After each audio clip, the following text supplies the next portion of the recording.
Hello, everyone, and welcome to the Shades of Entrepreneurship. This is your host, Mr. Gabriel Flores. Today, I have Don Berger, founder of a community building platform, Social Tables, which I'm very excited about. Recently, actually acquired as well in 2018. He's also a trailblazer in the art of fostering community and connection, and he's also an author. Recently, writing the book, The Quest of Definitive Guide to Finding Belongings, which is actually a Forbes book, and we are going to get into all of that. But first, Don, go ahead and introduce yourself. Who is Don Berger? So my name is Don. It's spelled Dan, pronounced Don. It's a Hebrew name. I moved to the States when I was nine, from Israel. Didn't speak a word of English, and I grew up in New York City. 20 years there. Moved to DC for 10 years to go to grad school, where I started my last business, and now I'm in Boise, Idaho. I'm married to Jen, and we have a 2-month-old daughter named Sella Eden. Oh man, so you are literally in the thick of it with a 2 month. I got a 4 year old and a soon to be 2 year old going on 13. My goodness, my friend, you are at that 2 month stage. So I commend you. So Don, tell us about first. Give us a little background. You mentioned you're from New York, so give us a little history, kind of who you are, and you mentioned your name is Hebrew in nature. I'm really excited to kind of hear a little bit more about that. So first, give me a little bit more about background, and then I would love to kind of hear about your transition into what you're currently doing.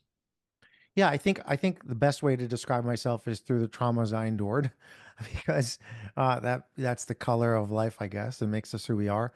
My first, the first trauma I experienced, and when I talk about trauma, by the way, I do recognize that like everybody in the world had trauma, even if you uh, grew up, in an English manor, riding horses to a billionaire royal family, you still had traumas. So the point of traumas is that they're our own, and everybody's pain is at a maximum. So whether I poke you or whether I light you on fire and you don't know the other, anything else, that's your level 10 pain.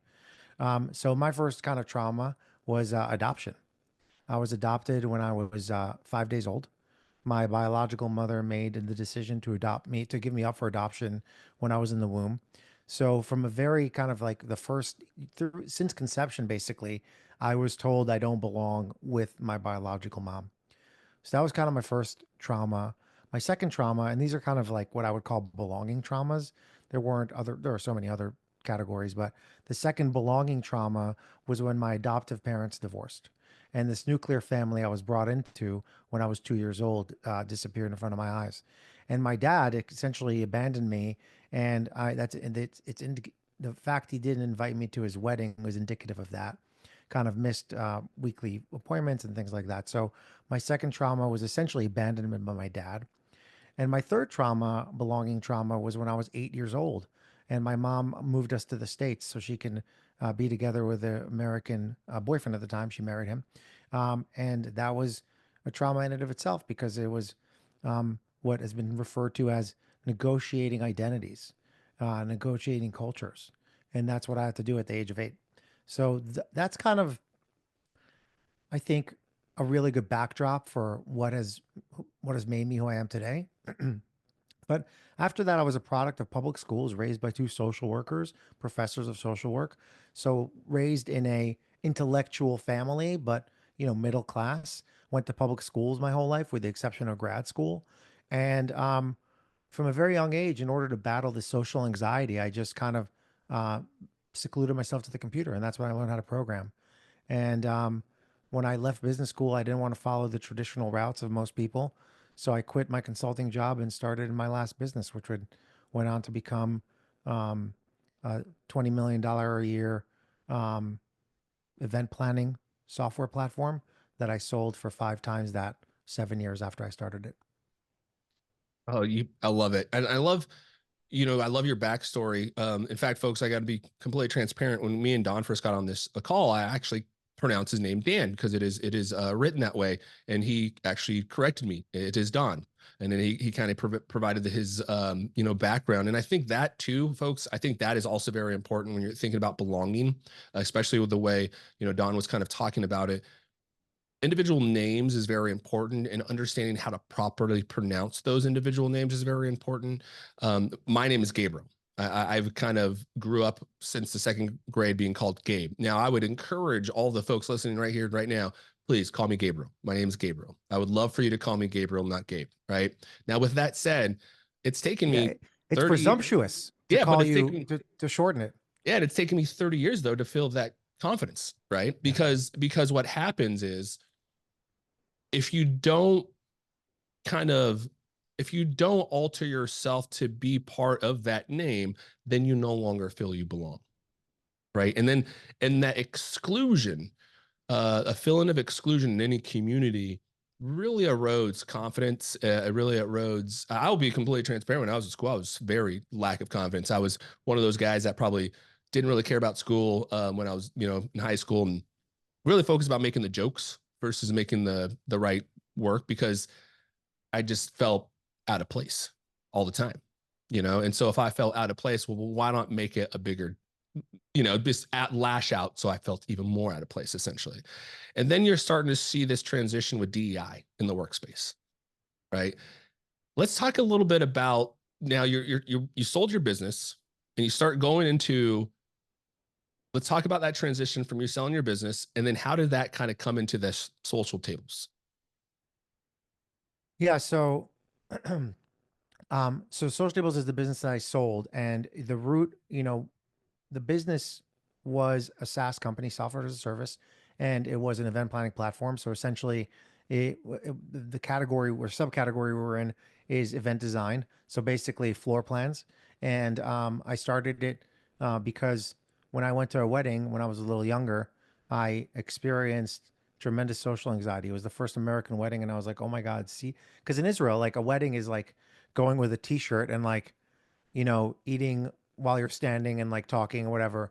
It's much more kind of laid back. In fact, when I went to my brother's wedding in Israel, the cab driver who drove me there um, parked his cab, and I didn't realize. And then I saw him at the buffet line, and I said to the cab driver, like, "What are you doing here?" He was like, "Oh, I was hungry." I was like, Awesome. "I swear to God." That's great. And man, that's something that Latinos would do too. I'm not gonna lie. Yeah. You gotta let the I Latino was like, "What the taxi driver, he fuck are might you come doing in. here, dude?" Like, so anyway, Oh, so that's great. so then I came to this like buttoned up culture where it's like, oh, you get a seated meal, and I was like, fuck, like who am I gonna sit with? Like, and by the way, where are the cute girls? Because I mean, weddings are a good place to meet people. So I was like, well, what if I saw? Gosh, if I just had access to the guest list and I knew who was at my table, and then I can look them up on Facebook, that would be awesome. So I came up with the concept of social tables at the time. It was like a social seating chart. And this is 2011, where the social graph and social networking was really picking up. So I was like, let's create a small social network at the table level while giving the planners a tool to plan the event. And then we realized people actually don't want to socialize the seating chart and they just want to plan the event. And it became this event design platform. And from very, very early on, I think 2014, we put out our first diversity report, which is something nobody did at the time. We were first tech company in the DC area to do that, and we even included generation. So first generation, for those who may know, 1.5 generation is if you came here in childhood. First generation is if you were born to immigrants. So we actually even included that in our diversity report. Um, and I would say I was much more of an activist CEO than I probably am today with my new venture, but for sure, kind of doing like DEI stuff before it was a thing. And that includes inclusivity in terms of like creating shared artifacts, like the values, the norms, the vision, the mission. All that was a work product created by the team, and that's equity right there. And that's inclusivity. I mean, equity was literally equity because we were an employee-owned business. So I was doing DEI, whether it's the diversity reports and really hiring diverse candidates, whether it's including people on the capitalization table, or whether it's including people in meetings and sharing information, like even even the board of directors decks we shared with a little sanitized, but we shared that with employees. So we were doing all that stuff before it was cool. And I think it's really been hijacked. We can move on to this other issue, but like I think it has been hijacked by a lot of like, self-interested kind of consultants and whatnot. And and we're in a world right now where um it's even now DEIB, where the B is belonging. And we can move on to this whenever you're ready. But the idea is that like I don't think belonging fits with DEI. It's a very different type of competency for a culture. Yeah, I completely agree, and I'm interested. We'll dig into this a little bit before we get into the. I really am interested to, because you're one of the first individuals to kind of come out with the DEI report, diversity report, and I think a lot of people um, still don't understand, I guess, like the importance of it. So for let's walk through some of the data points that you point out and why those are important in business, and then we're going to kind of talk about we'll be going to transition to that belonging piece. Sure. So, I mean, so first of all, when you're in a startup, you attract young people. When you attract young people, you attract much more liberal people, quite frankly. And liberal folks are just more aware of representation, and more aware of, probably too much these days, but much more aware of like verbiage and all this other stuff. Um, and quite frankly, if you want to get the best talent, you need to be serious about DEI, because you're trying to attract young people who are going to work their ass off and in skills that you need. They want to see that you care about that stuff, and you're not kind of like race washing, if you will. I just made that word up, but like, or greenwashing is for climate change. So you're not just washing. So that's number one, is just like getting young people. You need to do that. The second one is, I mean, in order to make people feel seen, they need to see other people like them. And, you know, if I had like, one woman on a team, she may not always speak up. But when she sees other folks like her, she's probably more likely to speak up. Now, that being said, I am not a supporter of these like race-based employee groups. I think those are not, and we can talk a little later about how to create a good group or good sub community. But I don't think these race-based groups are any good, or religion or ethnic, whatever. Like, yeah. Um, so those are the first two things: is recruiting and from a feedback perspective, or from a representation perspective. Um, the third is that diversity is just good business. I mean, we were in the hospitality industry. Hospitality does not see color, and if we're going to serve, we had 6,000 paying customers. If we're going to serve 6,000 customers, then we need to, look like them, think like them, and I think from a customer representation perspective, it's very important. So those are the reasons why I believe in it. Yeah, and it's interesting what you kind of mentioned is they're they're different kind of like segments, right? Of you mentioned the three of them, and really trying to how do you leverage them? Because you mentioned DI and belonging aren't the same, right? Yeah. So one, what are the key differences between DI and belonging, and how do they coexist? Absolutely. So I like to think about it as two different things, the two main differentiators. The first one is, I think, as I just kind of follow up to what I just said, DEI is smart corporate strategy. Um, and I spoke about the benefits of that, so I won't repeat it. Belonging is a feature of a great work culture. Um, so again, DEI is like smart corporate Yep. um, direction, um, for the reasons I mentioned, and then belonging is part of a great culture. The second Don. thing, yeah, I'm gonna give the folks a good example of what you just said, specifically please. on the strategic part. So DEI folks, you might hear a lot about employee resource groups, right? Employee resource groups Yeah, are that's what I was talking about, by the way. Yes. yes, so employee resource groups. So I actually founded the OHSU Latino Employee Resource Group back in 2009. This is back before I think employee resource group. I didn't even know what employee resource was, to be honest with you.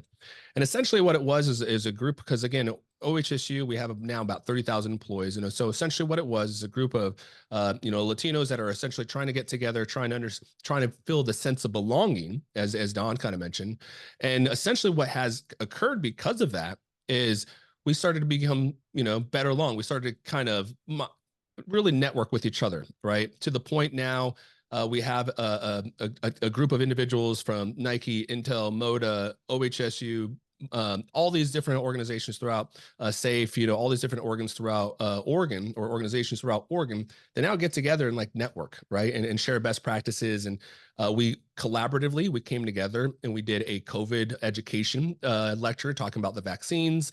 We also came together when Oregon had the massive fires in Phoenix and Talent. We donated about $10,000. Now, the reason this was strategically important all of that, the fire displacement, all of the fundraising we did as an ERG, as our volunteer time collectively as an or with the organization's backing, was free marketing for our organizations.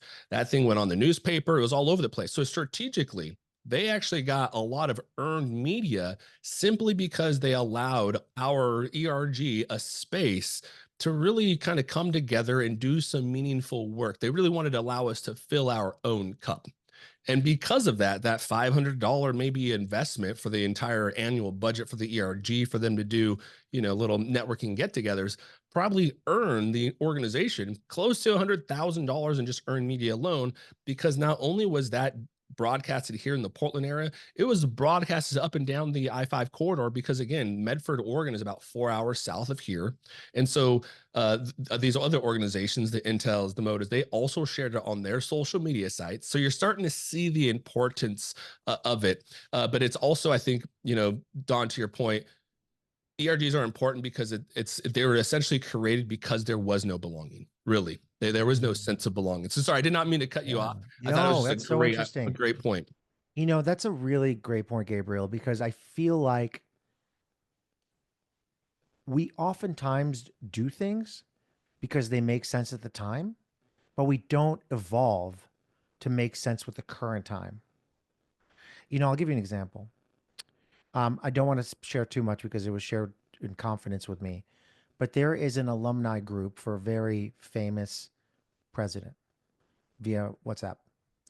And after the LA fires, someone shared a list that said, here are the black families that were displaced that need help. And just something did not sit right with me.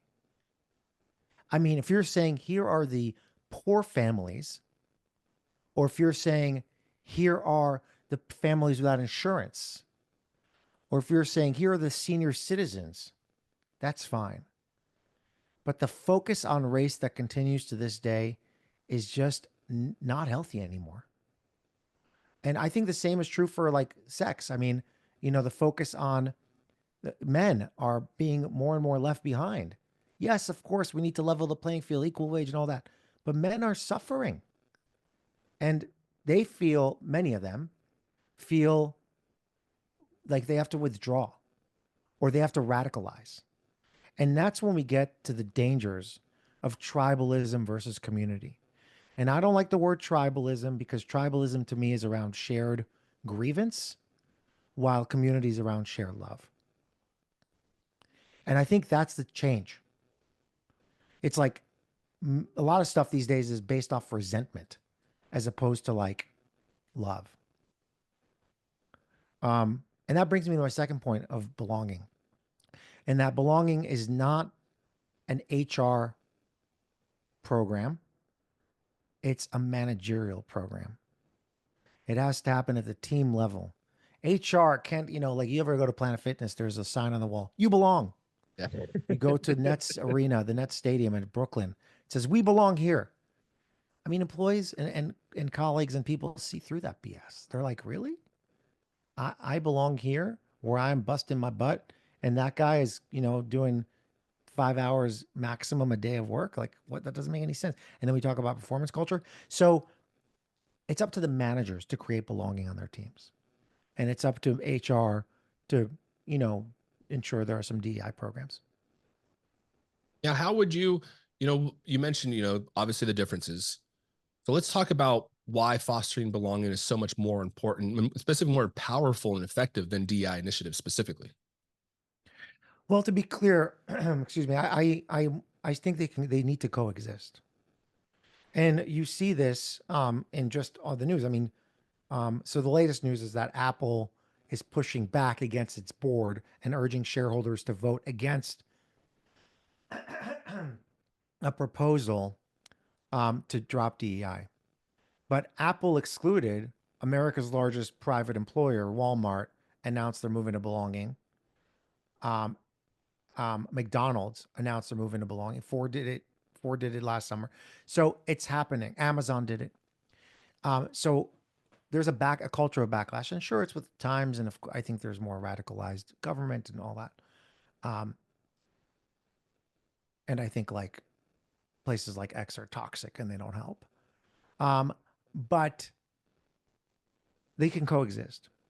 And to me, belonging happens when people, and I have like a 5-step framework for this that's really easy, but belonging unlocks people's ability to be themselves and therefore contribute fully. I want to be clear though. If everyone belongs, no one belongs. And that's the problem in so many kind of cultures these days. And that's what happened. Why I think, the Democrats lost, quite frankly, to not to get political, but like they said, everybody belongs here. Like that's not true. Not everybody belongs in America. And then the other side was like, only these people belong here. Well, that's not true either. That's not the heritage of America. So people see through it, and that's why the center usually wins. And I think that a lot of folks get belonging wrong. Belonging is two pieces of a puzzle where you communicate to me that I'm a good fit, and I see that I'm a good fit. And it's a virtuous cycle that gets better and better. As I feel belonging and I experience belonging, it kind of gets bigger. Yeah, I love this. Before we come on the show, I mentioned my nonprofit, right? So folks that listen, you guys know Latino Founders right here in Portland, Oregon. You can go check out latinofounder.com. In fact, we'll have Don's 5 steps on the Shades of Entrepreneurship website. So go subscribe to the newsletter, theshadesofE.com. We'll go ahead and make sure that thing's on there. But one of the things I always get a lot of questions like, well, Latino Founders, you guys only help Latinos. It's like, well, no, I'm actually Hispanic. My ancestors are from Spain and I'm indigenous as well. And the individual just recently won was from El Salvador, and so our goal, again, Latinos created this nonprofit, certainly, but the goal is to really kind of amplify innovation in general. And one of the things that Don, you really mentioned as well, which I thought was very interesting, is a lot of people in the DEI space to kind of do it for own personal gains, right? Let's talk about DEI for, they can write their book, they can go on their autograph tours, they can do conferences and things of that nature. Our nonprofit is very specific about trying to create a sense of belonging, as Don mentioned, but really also to try to elevate and say, not only do you belong, but we believe in your innovation, thoughts, and ideas. And not only do we believe in it, let's put some weight behind it so then we can actually help support our local economies, right? Because at the end of the day, America's built on those back of small businesses, right? These small entrepreneurs, these small little businesses. So if we can kind of continue to get them, and one of the things I was talking to Don about was our goal is to scale 100 businesses to $1 million recurring revenue. Now, $1 million ARR, the reason that is important is, as we were talking about it earlier, is it allows that entrepreneur to pay their employees a wage, a competitive wage, but also market value. Then Don, what did you tell me after that? You said something really good. I think $1 million is just a marker of like where it's a little harder to fail.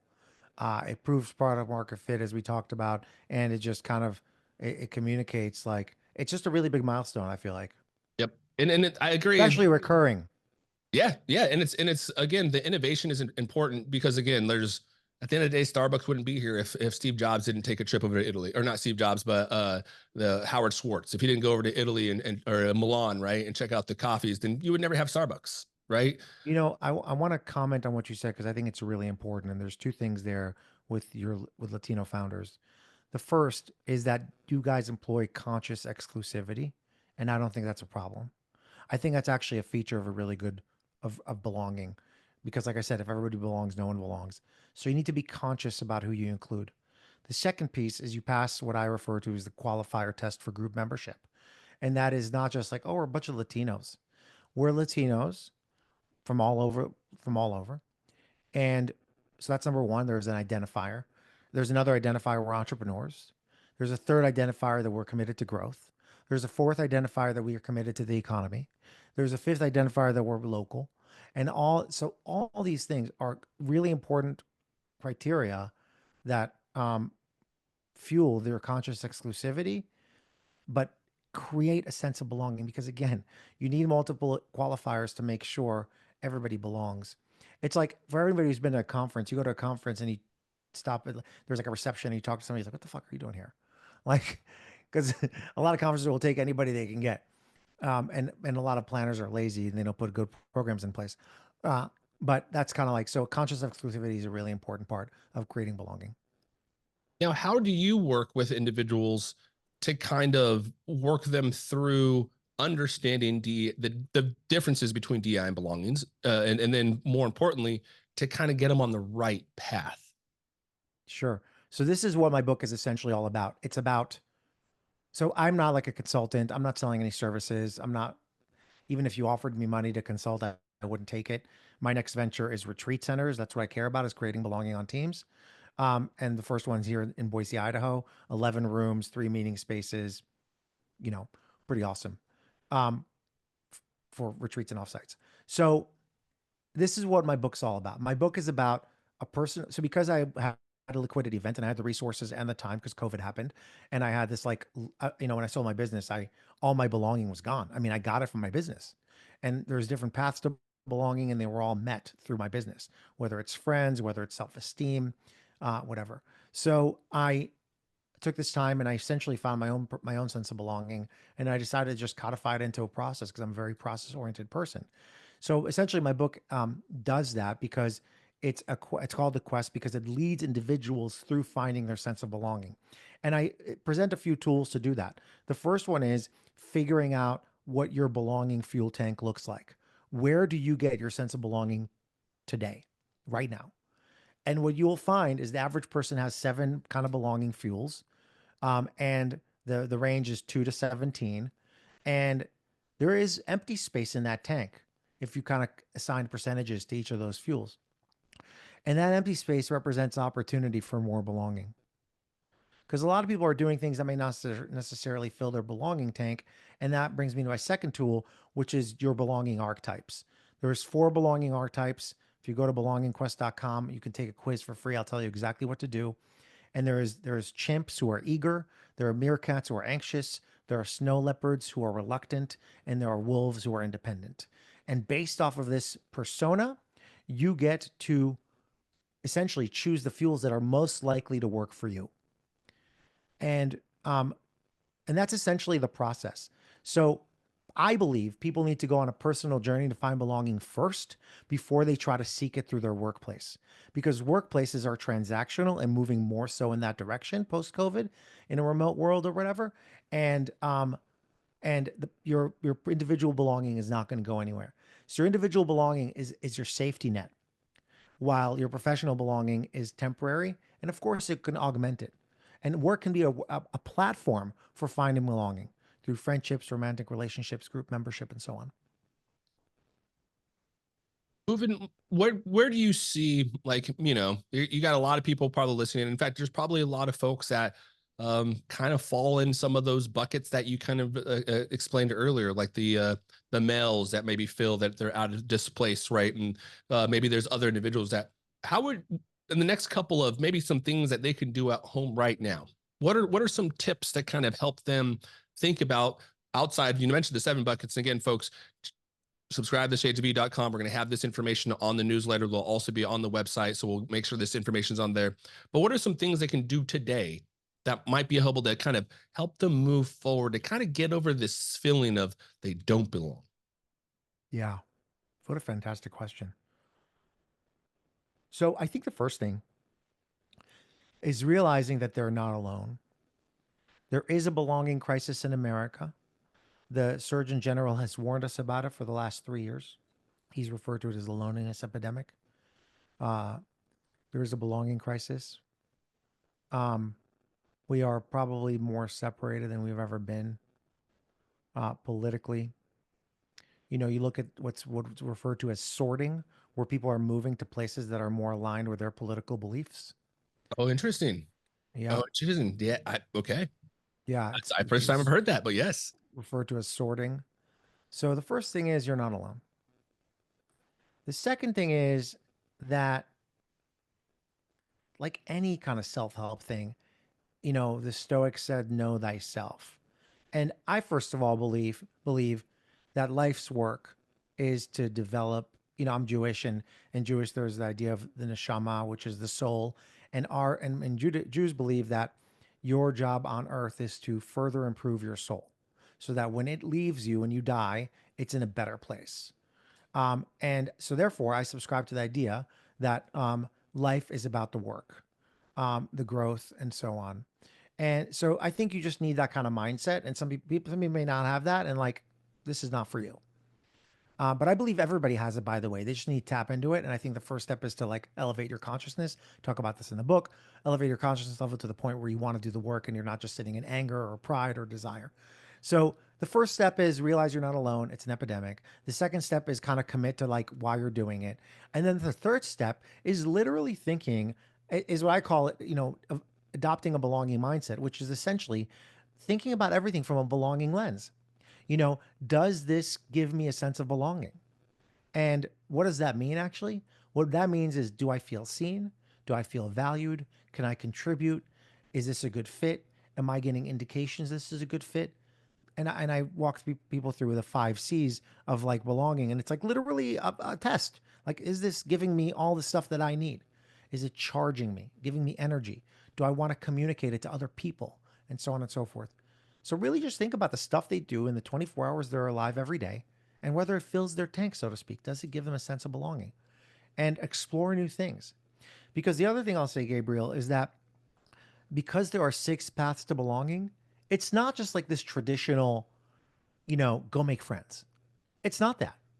And it's not also what experts like, Brene Brown or Eckhart Tolle say is just kind of introspection. Those are all parts of it. But there are other paths to belonging, like parasocial bonds, where you connect with, you know, um, characters in novels or in TV shows. There are, or even influencers. When you're part of that community, which by the way is thrown too much, but anyway, that Mhm. word's thrown Yeah. way too much. But there are many ways to find belonging, including going to events, by the way. Going to a music festival is scientifically proven to make people more kind for up to a year after they attended.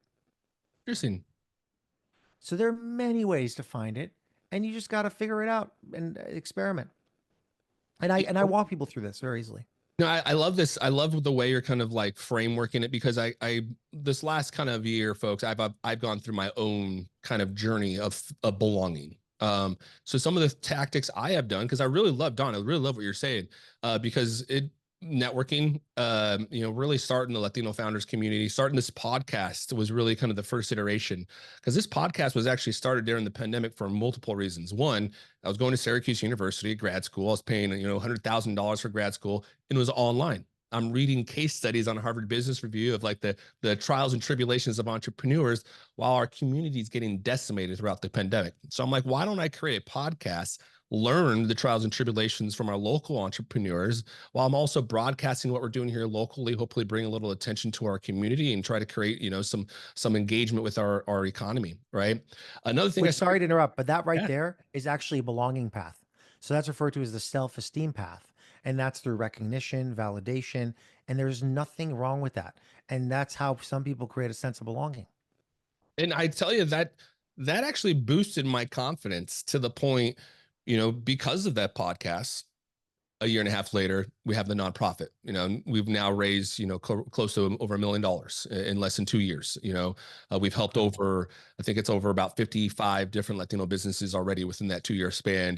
And then you pointed out the networking events. This literally tonight, I'm going to an event here in Oregon. I've got another one on Thursday that I'm going to, um, and before I never really felt comfortable with these events. It took me some time to get to this point of you kind of, it's almost like a sense of vulnerability. You're kind of putting yourself out there a little bit, but you're not. You're just kind of meeting people. But the sense of like, I don't want to jump out of my cave yet. I don't feel like I'm part of that ecosystem. It definitely feels like you kind of are in a shell. But once you get out there and you realize, like, no, there's actually a lot of people that are very like-minded, like me, that are interested in to hear my story, and their stories are very interesting as well.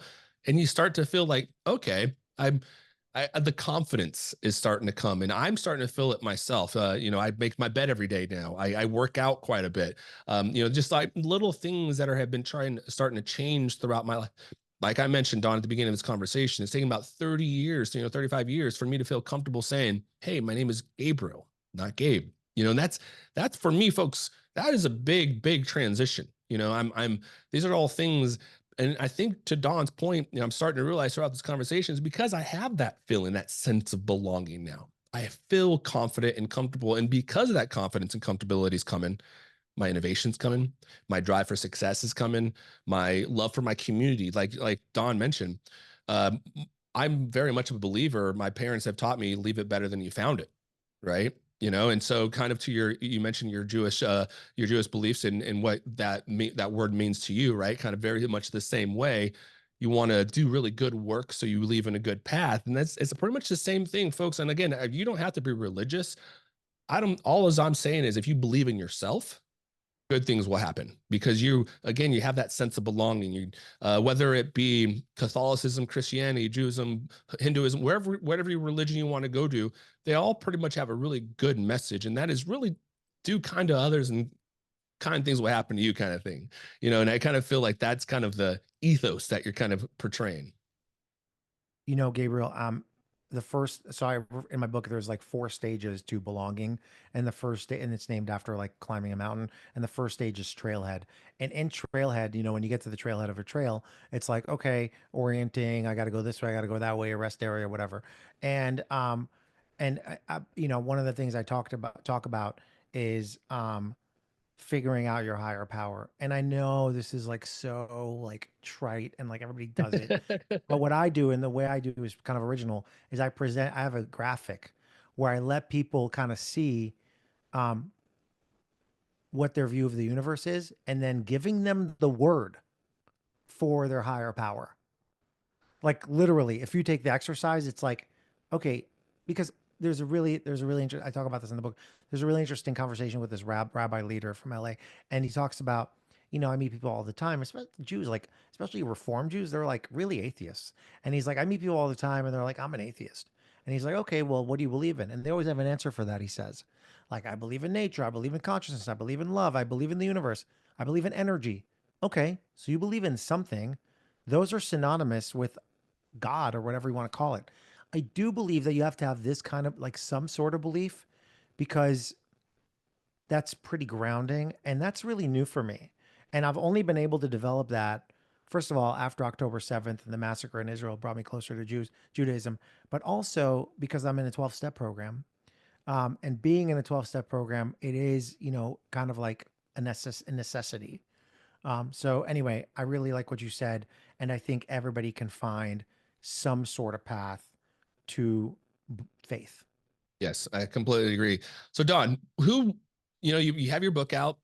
If folks are interested in learning more about you, maybe they want to connect with you, where can they find your book outside of subscribing to the shadesofE.com? The newsletter will have it. Where can they find your book? Where can they connect with you? Are they on LinkedIn? Where's the website? Where can they find more information? Absolutely. So I made a note, by the way, to send you all these graphs and stuff. So absolutely, Sweet. they'll be in the newsletter and they'll be in a very easy format. Perfect. Um, if you want to check out like a preview of the book, you can go to belongingquest.com. Or you can go to my personal website where I talk a little more about all the stuff I'm up to at danjberger.com, DANJ, like in Joseph Berger, BERGER.com. And obviously happy to connect with anybody who reaches out. I generally take any meeting that comes my way. Um, Probably too many. But that's kind of how I get belonging is I help my self-esteem path and my service path. I love it. In fact, I was getting ready to queue up a message because I'm flying out to Missouri next week for the folks that are anybody out in Kansas City that want to network. Although this obviously will air a little bit later the next week, but I'm certainly going to be posting a message on our LinkedIn page. So again, folks, connect with me on LinkedIn, Mr. Gabriel Flores as well. I believe Don is also on LinkedIn, so make sure you connect with him as well. But again, networking and building a community, building this ethos of belonging. I really like that sense of what you're trying to say, and I'm starting to see how the DEI and the belonging piece do vary, but they're also, like you mentioned, they need to coexist, right? But Yes. it's also important that they you kind of understand their strengths and where it shouldn't be applied, right? Because that would be considered one of their weaknesses.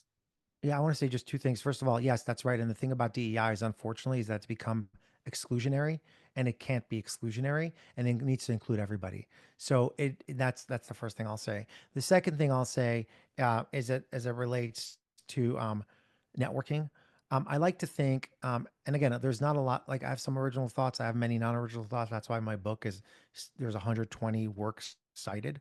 So this is built off of academic research. This is not, certainly not much of it is not mine. I've just kind of coalesced it. But I would say there's something I talk about, which is life's kind of crossroad moments. And as we grow older, we have less of those. So I really like what you said about networking, despite like the baggage that word has, but really taking advantage of the potential crossroad opportunities, because as we grow older, we'll have less of them. So, for example, when your kids start a new school, you can meet new parents, but you're going to eventually become an empty nester, and that won't exist anymore. When you start a new job, it's another crossroad moment. So, anyway, it's really important to leverage those, I think, from a networking perspective.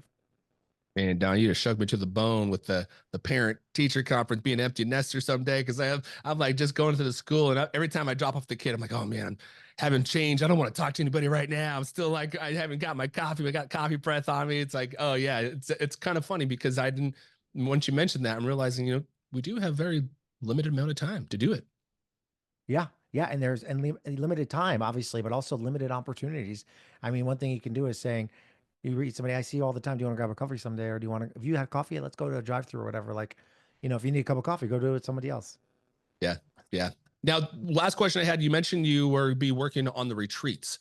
Tell me a little bit Yes. about the retreats real quick, and then who would be like the ideal customer for your Yeah. retreat, and where can we learn more about that?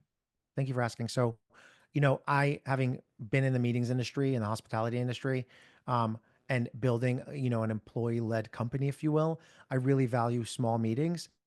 And I think the biggest things happen in the smallest rooms. When you're setting goals for the year, when you're reviewing the previous year, you're not sitting in a town hall with all your employees. You're there with your executive team or your, leadership team or whatever. So I really believe in small meetings. They've most of the time been neglected by many people in the hospitality industry just because they want to close big deals. They want to fill up the hotel. They don't want to. So we're creating unique spaces for small teams. Our first location is Boise, Idaho. The goal is 20 by 2030 if Boise is successful. And yeah, it's exclusive use, so you get the whole thing no matter how many people you have, and it's purpose built for meetings. And it's ideal for corporate retreats, team building, offsites, and even lifestyle retreats. Like if there's entrepreneurs who make money off of like masterminds or whatever workshop they're running, absolutely, we'll take some of the risk, by the way, with those, because we know they're slightly more limited in resources. But yeah, assemblehospitality.com is where you can find us. Perfect. And again, I love that. In fact, I keep on thinking like a lot of the yoga folks in particular, because they do a lot of the Yes. retreats and things of that nature. The psychedelic folks, you're starting to see a lot more Yes. individuals in the psychedelic world. Boise, Idaho folks, if you have not been out to the beautiful Boise, Idaho, they're just right. There are neighbors here in Oregon. Beautiful outdoor scenery. I can also see individuals, if you get the kayaks and the water boards. I mean, again, it's there's so much you can do. So again, folks, this information will be on the Yeah, shadesofe.com. Go ahead Boise and is the team subscribe. capital of the world, team building capital of the world, in my opinion. Oh yeah, it's a gorgeous area. I love it. I love it. So in fact, Don, if you're ever out here in Portland, please look me up, and I will do the Absolutely. same out there in Boise. And again, folks, please subscribe to us at theshadesofe.com. You can also follow us on the social media channels at the Shades of E. And this conversation will be available on YouTube, and it'll be available a week early for those Patreon members. So go ahead and check out our Patreon page. For $5 a month, you'll get every access to the actual conversations, transcriptions, and all sorts of fun stuff. And I also try to throw out some deals for sweaters and things of that nature to help support the podcast keep moving forward. So Don, thank you again so much. Are there any last words you have before we leave? No, I really appreciate your thoughtful approach to these questions and your contribution to the conversation. Thank you so much. No, I appreciate it, because again, I've learned something new today, because again, I've been in the DI space quite a bit, and I didn't know that what I've been actually reaching for was the belonging, and you kind of helped kind of define it for me. So I really do appreciate it. And again, folks, you don't, like as Don mentioned, you don't have to have a religion, but go to him, check out his tests. He will give you your word, a word that really kind of resonates with you. Because again, if you believe in something, right, you have to believe in yourself before you can believe in anything. So believe in yourself first, and you'll make a dramatic difference in this world. So again, folks, please subscribe at theshadesofe.com. Thank you, and have a great night.